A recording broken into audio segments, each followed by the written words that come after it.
Are you drowning in deadlines and feeling like you're always, and I do mean always, putting out fires? What about the constant demands of the never ending tasks, the overwhelming sense that no matter how hard you work, it just seems like it's never, and I do mean never enough? Let's be real. It's just you and I, right? Is that really sustainable? Why does every day feel like a race against time with no finish line in sight? Well, in today's episode, before you decide to give up on this thing that I love, that I hope you fall in love with, called project management, allow me to unpack exactly why I believe and feel you may be overwhelmed. And I want to show you how you can take back control of your workload and, matter of fact, just your life in general. You mind if I share a story with you? I remember when I got into project management, and it just seems like it was just an overload. There were so many demands. There was so many press. It was like it was always some type of fire that I was putting out. And it was always some different stakeholder or project team member that had a demand on me. And I was like, this is so much. This is a lot. And I failed at that time to realize about prioritization. I failed to realize the importance of understanding I'm only one person, and this is why a project is made of a team.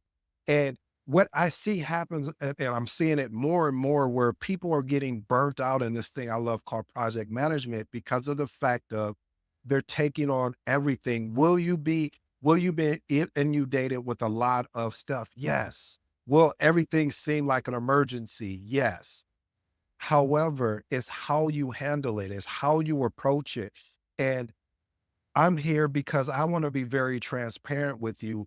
I don't want you to feel nervous or scared or afraid of, oh man, I didn't know all this was happening in project management. And then you decide not to move forward because I don't know I haven't seen any content out there where it talks about, besides my mentor, that talks about the real life of project management, not this make believe like everything is all good. No, I'm talking about when you got 5 emails coming in, your desk phone is ringing, your cell phone is ringing, you're getting a text message on your, cell phone, on top of you getting the text, I am from whatever teams, Sana, whatever. How do you manage and lead all of this appropriately without feeling like it's the end of the world? And I'm gonna tell you and be truthfully honest with you, there will feel moments like it is, but how do you finally get, as my grandma would say, that groove back, baby? Well, I'll tell you how you do that.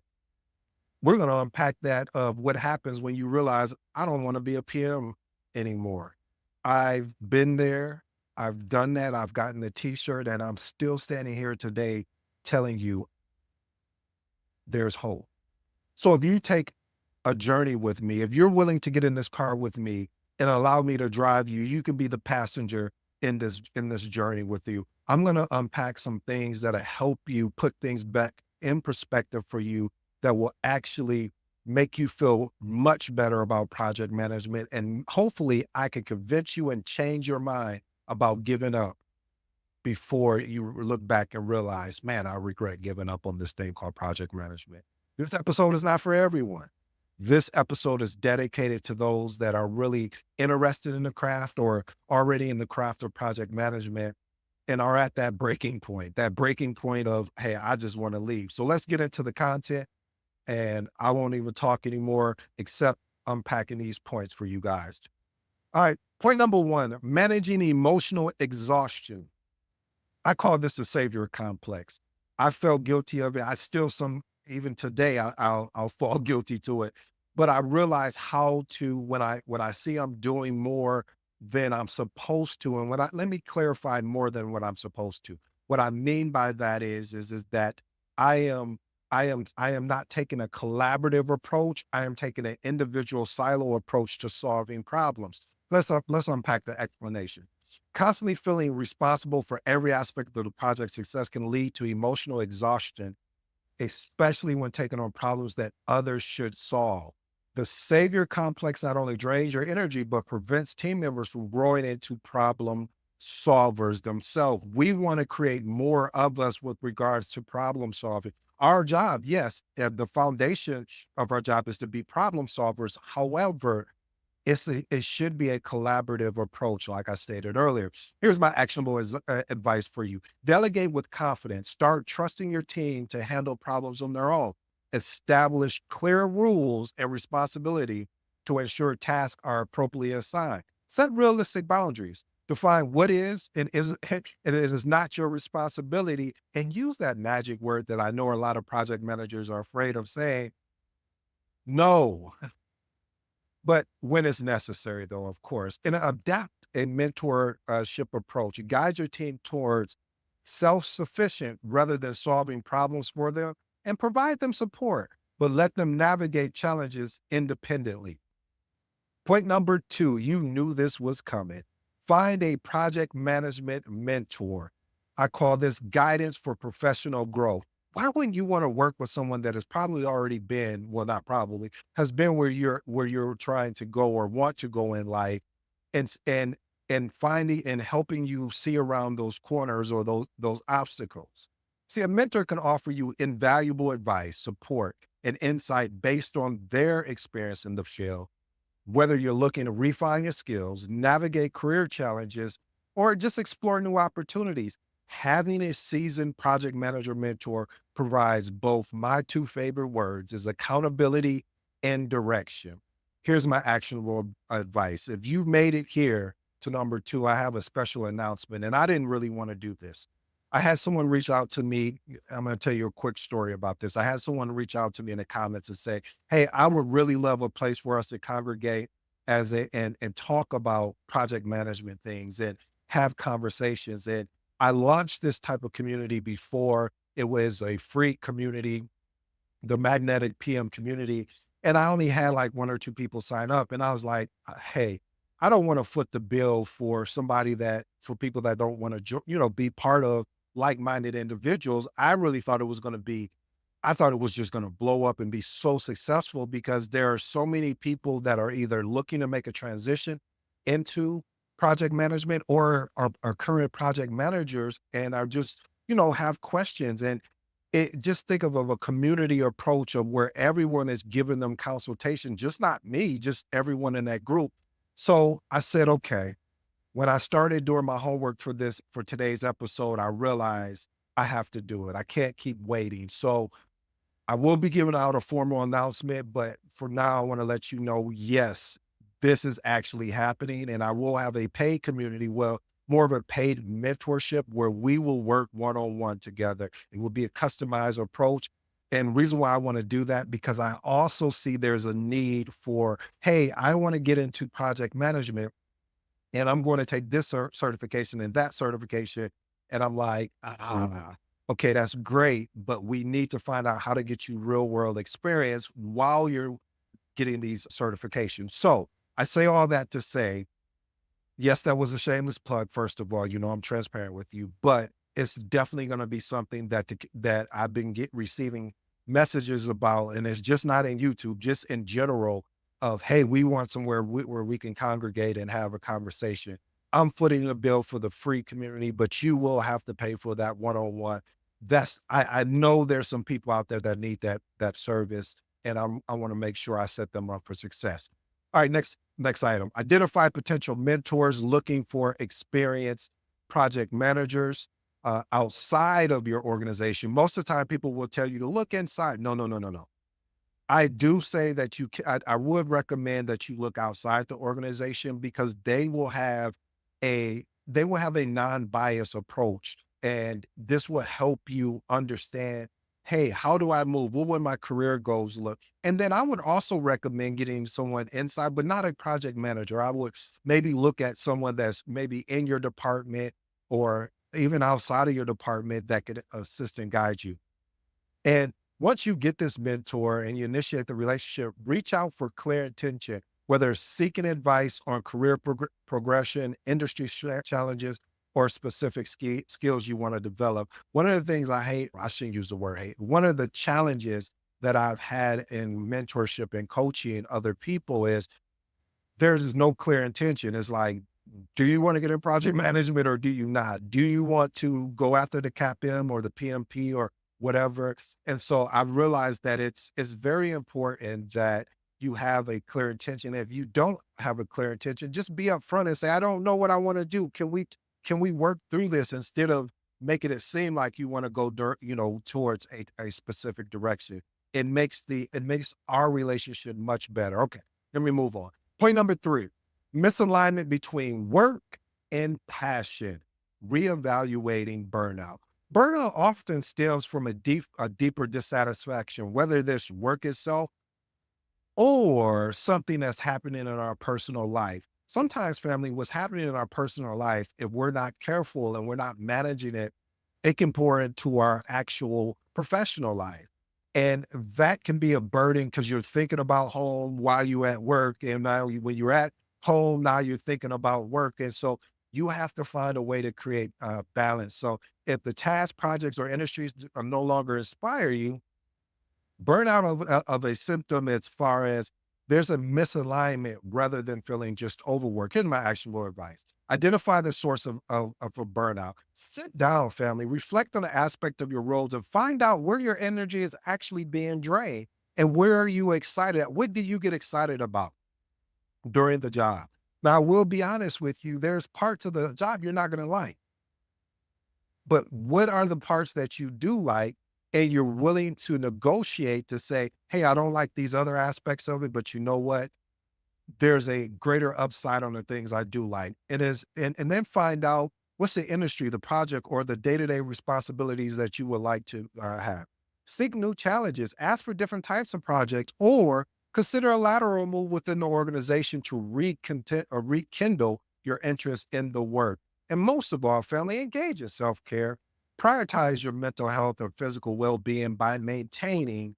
I'm careful when I say this because there's not a really such thing as work-life balance. So I want to be careful when I say that. When I mean work-life balance, I mean when you are at work, be at work. When you are at home, you're at home, but there are going to be moments that these two are going to collide and have the balance to be able to navigate it effectively. I hope I said that properly. Practice mindfulness like meditation and seek professional support. Point number four, message. Anytime I say message, if you're new to the episode, this is a point you want to pay attention to. You want to lock in and understand at a deeper level. Letting go of fixed expectation.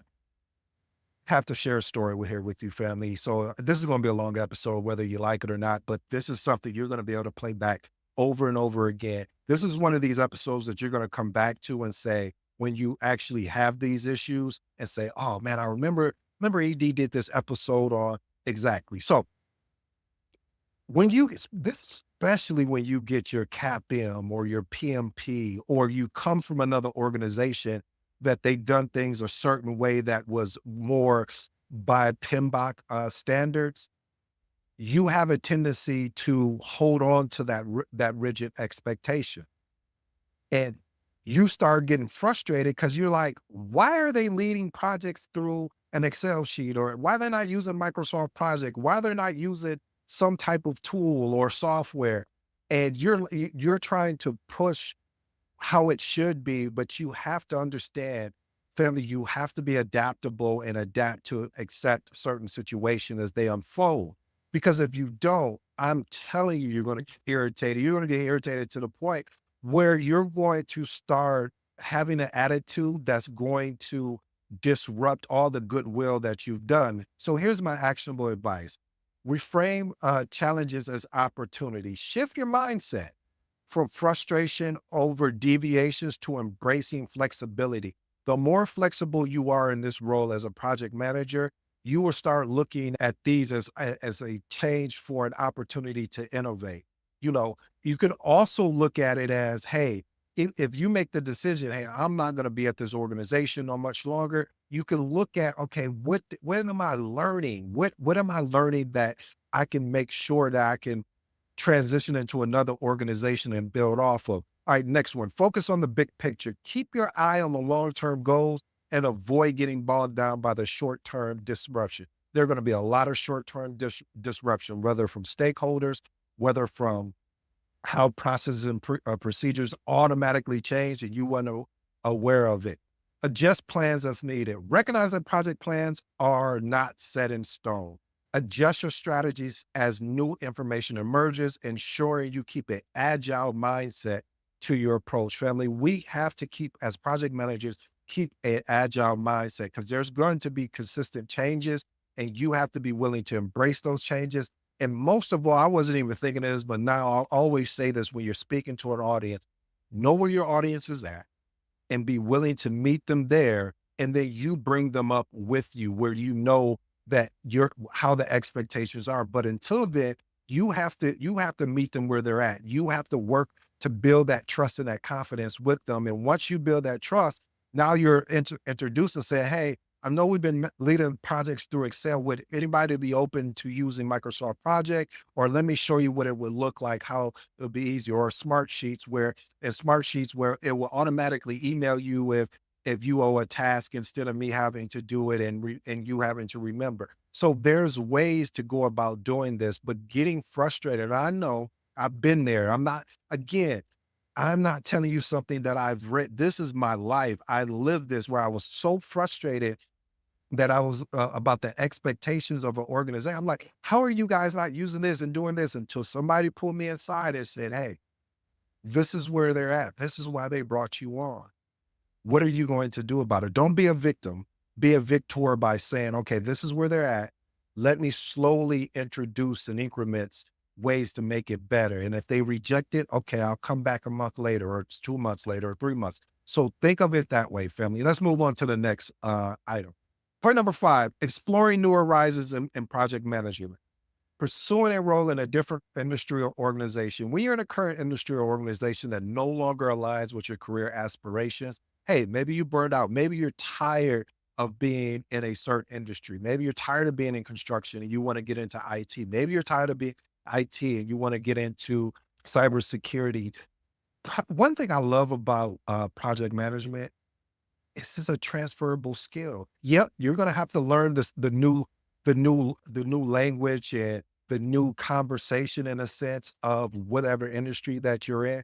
But project management across the board is the same. The triple constraints: time, cost, scope, and quality. That is going to be applied to every project. Every project is going to have one or all of those elements involved in it. So this is a seamless transition into a different field. So don't hold yourself hostage in that field. Look, I've been in financing, I've been in cybersecurity, I've been in I've had an opportunity to experience different industries, and it's helped me grow my project management, I should say, knowledge, because I'm getting a chance to understand different industries. So don't just box yourself into one industry. Here's my actionable advice. Research new industries, identify industries that interest you and align with your values, investigate how your PM skills can apply to different sectors. Next one, network strategically. Reach out to professionals in your target industries to learn about their experience. Let me park there parenthetically, family. This is one of the things I used to do. I used to do it internally, though, not externally, where if there was something I was interested in, let's say I was interested in cybersecurity and I'm working in infrastructure or IT, I would ask them, hey, do you mind if I set up some time with you just to go over some things I'm kind of interested in, learning more about that industry of cybersecurity or something of that. And they get people that are really passionate about what they do.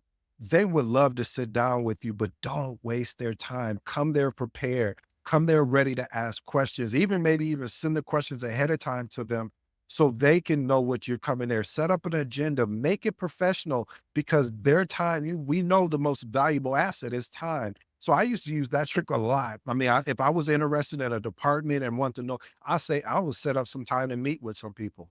Last and final one, tailor your resume, customize your resume and LinkedIn profile to highlight skills that are relevant to that new industry or organization that you're targeting. And I know what people would say, well, that's all I've done all my life is construction. Well, how did you get into construction? Or all I've done is IT. Well, how did you get into IT? You had to start from somewhere. So if you're willing to make that adjustment, if you're willing to make that sacrifice to learn all over again, then make the jump, make the leap. All right. Point number 6, Fostering sustainable team development, mastering the art of teaching and learning with grace. I get it.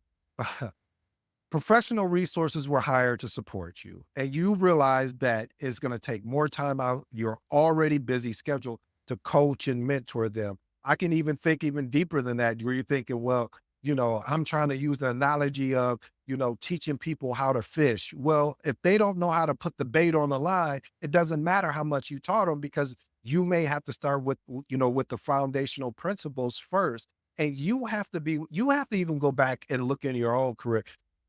Did you learn how to right away how to lead a project effectively? Yeah, I know some people are going to say, well, yeah, I came out together, I was doing exceptionally well. That's not true, because you made some mistakes along the way. And I know what you're thinking too. You're saying, well, I had to learn the hard way. But because you had to learn the hard way, do you think it's fair for somebody else to learn the hard way? No. So if you're really, because as a project manager, you are a servant leader. You're a leader. What do leaders do?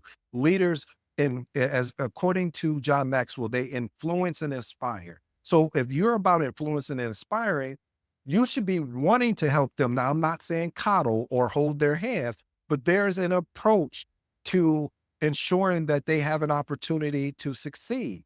And I really believe that teaching others self-reliant requires grace. It requires a lot of grace, and most of all, empathy, and how to guide them through their learning journey. Here's my actionable advice: be patient and supportive. I know that's hard, because family, I've coached and trained, and there's moments that you like, how are you not getting this? This is, yeah, and then I have to dial back and say, maybe it's not them. It's me. I'm the one that's teaching them this information. So what do I need to do better? And you need to start asking those questions. Understand the mistakes and setbacks are part of the learning process. Encourage a growth mindset and celebrate progress, however incremental. Next point: prioritize customized support. Again, family, everybody doesn't learn the same way. With me, I'm somebody that needs to hear it and have a visual. Other people, they can hear the information and they don't need anything, but I don't learn that way. I'm so analytical. I have to be able to connect the dots in a way that works well for me. And so you can tell me something versus sending me an email and we talking about it. Boom, I got it. But other people are not like that. So recognize how you need to customize your support so you can make sure because just think about this: once you get them to a level where they can be on their own, or as you say, they can basically fish for themselves. Now that frees up time for other things that you could be doing, where all of these urgencies and fires, now you can start spreading this equally. Now everybody's going to get a piece of this. So you're not feeling stressed out. And I'm serious, because I used to have the mentality, family, where I would be like, yeah, I'm just going to, and so I don't fault people who say that, because I've said, I'm like, well, hey, people need to go ahead and make the mistakes and learn on their own. Yeah, that's true. But you also need to be there for the support aspect of things. You need to allow them to make the mistake, but the biggest thing is being there when they make the mistakes, to show them, hey, let me guide you and show you what you did wrong there. I know I spent a little bit more time on that, but that's because when you are having to coach and train other people to help support you, you have to understand that everybody doesn't learn the same way, and everybody doesn't have the same urgency that you do, even though they should. All right. Focus on long-term growth. Shift your attention from quick fixes to developing the team's capability over time. Teach them principles of problem solving rather than providing the solution. Point number 7, redefining career fulfillment. You need to clarify your long-term professional goals. When you lose passion for this thing that I love, that I hope you fall in love with, called project management, it may be an indicator that your career goals have shifted. So clarify what truly fulfills you as a professional, essentially, before making that drastic decision of walking away from this profession. You may realize something different. Here's my actionable advice: conduct a assessment test. There's so many different self-assessment. How I even found out about project management, besides me asking a question and what someone did at a recent employer that I worked at. When I say recent, meaning when I first got into project management, and then also my mentor. sending me this, I think it was Myers-Briggs or so, I forgot what self-assessment it was. And they said, hey, based on your assessment, these are the positions you might want to look at. CEO, project manager, marketing. I was like, oh, I kind of like all of these. Let me go. And I went and experimented. So are you more interested in strategies, operation, or people management? Do that self-assessment, family. Take time to really reflect. Set clear career milestones. Define achievable goals based on your newly identified interests and passion. And then most of all, seek feedback from mentors. Again, I'm always leaning on mentorship and coaching. Engage with your mentor to gain insight into how you can align your career trajectory with strength and involving interest. Point number 8, preserving professional reputation. Family, this is big. This is so huge. Never burning bridges. One of the things is, as a project manager, your reputation is not only just built on the projects you deliver, but also the relationships you maintain. You never know in an organization that where you were working in, that person that may have been the director or senior director goes somewhere else and thinks, hey, and they need a new project manager. They're like, hey, I remember working with John, and let me see if I can get him to come over here and work with us. So exiting a project or a role gracefully, no matter the circumstances. And this preserves your professional reputation and leaves the door open, like I said, for future opportunity. Here's my actionable advice. Be gracious in all situations. Now, I will be honest with you. It's tough. I'm not going to lie to you. It is tough, especially when you face challenges, especially when you've been disrespected, especially when you have uncooperative stakeholders or project team members. But maintain your professionalism and express your appreciation for the collaboration and support from others. I'm telling you, that's going to go much further than you just doing something that you're going to look back and regret. Offer assistance during transition. If leaving a project, help ensure a smooth transition by providing document processes, offering to train your replacement, or even providing key insights to your team. Stay positive and constructive. Avoid speaking negatively about colleagues, projects, or organization when exiting, and focus on instead of the lessons learned and the positive takeaways. Family, as long as I've been doing these episodes, you never once heard me talking negative about any organization I've ever worked at. You know why? Because I realized it took some time, but I realized that those were learning opportunities. Those were bridges for me. If this stakeholder wouldn't have done X, Y, and Z to me, I may have never went to another different organization or went and dug deeper into my skill set, or went and got another certification, or went and paid additional money for a mentor or coach, because I needed to learn what I was doing wrong and how can I get better. So again, look at these as positive takeaways and put a spin on it. And my bonus for you today is dealing with fire drill symptoms or managing urgency without panic. One of the things you have to understand is you have to understand that the urgencies are always going to be there. The delays, and you more or less need to know, what do I need to do first? What's second, third, and fourth, and prioritize that as a do first, delay, delegate, and don't do. I also want to talk about maintaining a mindset that allows you to be able to know that urgencies and fire drills are going to consistently come. Here's my 3 transformational recommendations, and I throw in an extra one for you, family, because I know this is a sensitive topic, and it's sensitive to me because I really want more people to get into project management, and I really want people that are already in project management to stay.